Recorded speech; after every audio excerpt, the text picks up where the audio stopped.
जहाँ मैं दर्द में था तो वहाँ बहुत सारी जनता थी हिंदुस्तान की जिनको भी वो दर्द महसूस हो रहा था। मैं सिर्फ 5-5 मिनट के लिए सबसे मिला हूँ, सारे कंटेस्टेंट से मिला हूँ। थोड़ा सा हमारी बात भी हुई, अब्दू से मुलाकात हुई, अब्दू से बहुत सारा प्यार हुआ। और मैं जिसका फ़ैन हूँ, बादशाह भाई, वो जिसका फ़ैन है वो मेरा कॉम्पिटिटर है। तो मतलब मैं तो पहले सोच रहा था, हे भगवान। कांग्रेचुलेशंस आते ही हमने आपको सेट पे स्पॉट किया है। How is the thank you. Feeling? अभी तक मुझे फीलिंग हो नहीं रही है, समझ में आ नहीं रहा है कि क्या हो रहा है। पूरी कोशिश कर रहा हूँ कि मैं फटाफट में समझूँ कि क्या है। बहुत बड़ी जिम्मेदारी है जहाँ पे इतनी बड़ी जिम्मेदारी मुझे दी है। और मैं 4.5 महीने के बाद में बाहर आया हूँ, तो मुझे बहुत क्विकली अभी बिग बॉस से, जो बिग बॉस का पूरा है, उससे धरती पे आना ज़रूरी है और अपने क्राफ्ट में लगना ज़रूरी है। तो बहुत बड़ी रिस्पॉन्सिबिलिटी है और मैं बहुत कोशिश कर रहा हूँ कि मैं उस चीज़ को अच्छे से शायद निभा पाऊँ। देखता हूँ। अच्छा, एकदम आपका शो मिला, ऐसी कुछ बातें आ रही तो क्या कुछ शूटिंग है, अगर थोड़ा बहुत बता सकते हैं? यार मैं आपको अभी, मुझे सच बता रहा हूँ, मुझे अभी तक ये समझ में आया है कि पापा की तबीयत थोड़ी सी ढीली थी बीच में, और मेरा बेस्ट फ्रेंड बीमार था। उसके अलावा अभी तक मुझे कुछ समझ में ही नहीं आ रहा है कि क्या हो रहा है। सो आई एम जस्ट, मैं खुद ही I am running against time. So कुछ और दिन बीतेंगे तो मुझे ज़्यादा अच्छे से समझ में आएगा कि मैं कहाँ हूँ, क्या कर रहा हूँ। लेकिन एज ऑफ राइट नाउ, जहाँ जहाँ मेरी ज़रूरत पड़ रही है, मैं मतलब वहाँ वहाँ आता जा रहा हूँ और मैं करता जा रहा हूँ। जहाँ पे मुझे बुला रहे हैं मैं बस बस पहुँच रहा हूँ। कोशिश कर रहा हूँ कि मैं आई कीप एवरीबडी हैप्पी। बाहर आकर कैसे पता, जब जिस तरह से ऑडियंस ने इतना प्यार दिया है, जो सफर रहा आपका, हाँ जी। कैसा लगा इतनी सारी चीजें? मैं यार आपको ऑनेस्टली बोलूँ, ये बहुत ओवरवेलमिंग है। मुझे बिल्कुल उम्मीद नहीं थी कि मैं यहाँ तक पहुँचूँगा। मैं सच बता रहा हूँ आपको, मैं झूठ नहीं बोलूँगा। एस्पिरेशन अच्छी चीज़ होती है और एक एक एक वो होता है। यार मैं आपको बताऊँ, मैं जब अंदर था तो मुझे ये समझ में आ रहा था कहीं ना कहीं, थोड़ा थोड़ा, जब कोई आता था या परिणीति चोपड़ा आ रही हैं या कोई और आ रहा है और वो मेरी तारीफ़ कर रहे हैं, तो मुझे ऐसा तो समझ में आ रहा था कि लोग मुझे पसंद कर रहे हैं। लेकिन मुझे इतना प्यार मिला है इस 4.5 महीने में, मुझे नहीं पता था। और मैं इतना ज़्यादा ओवरवेलम हूँ कि मैं बता नहीं सकता। और इतना शुक्रगुजार हूँ पूरे हिंदुस्तान का, जितना उन्होंने मोहब्बत और प्यार दिए मुझे, मैं बता नहीं सकता। And I am so so so thankful, grateful.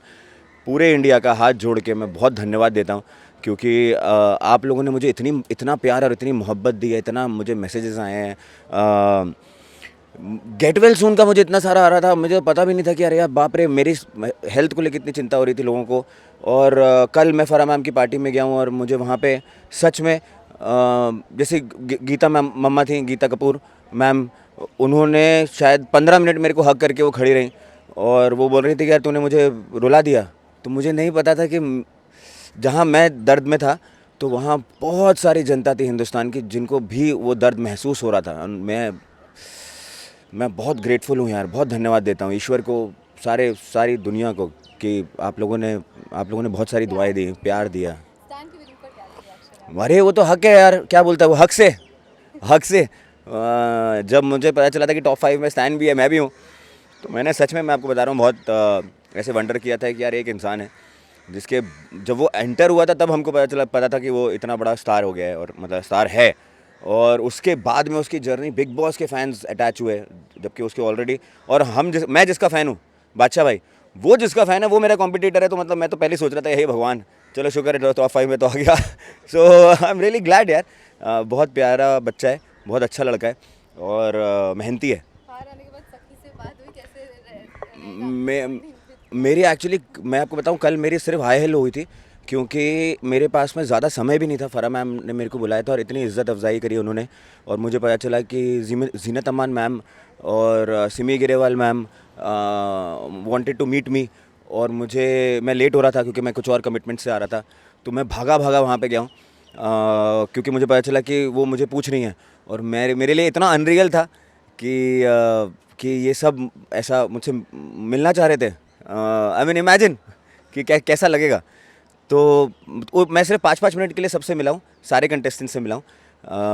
थोड़ा सा हमारी बात भी हुई, अब्दू से मुलाकात हुई, अब्दू से बहुत सारा प्यार हुआ, मिला।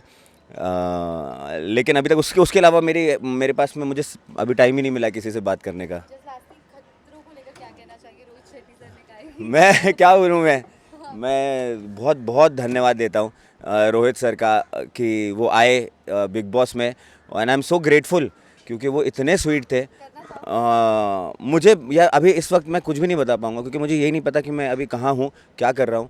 लेकिन उस टाइम पे मेरा कर्म ये मुझे बोल रहा था, और मैं कर्म पे बहुत बिलीव करता हूँ। पूरे सीज़न में मैंने हर टास्क में, हर जगह पे पूरा 100% दिया। तो मैं उस दिन भी जब रोहित सर आए थे 100% देना चाह रहा था, और ईश्वरी कृपा थी कि मैंने इतना अच्छा किया और मैं जीत गया, और उन्होंने मुझे कुछ ऑफ़र किया। I am really grateful, thankful to him कि मतलब रोहित शेट्टी सर आए यार। और तो लेकिन मुझे बहुत सारे फोबिया भी हैं, तो वो मुझे एक्चुअली पता नहीं कि क्या होने वाला है, उसका क्या फॉर्मेट है, मुझे बिग बॉस का भी नहीं पता था।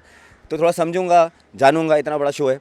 और अगर मैं ऐसा कर पाया तो मुझे पता नहीं कर पाऊंगा कि नहीं कर पाऊंगा, पर फिलहाल मैं बहुत खुश हूँ। जो चीज़ मैं करके आया हूँ मैं उससे बहुत खुश हूँ।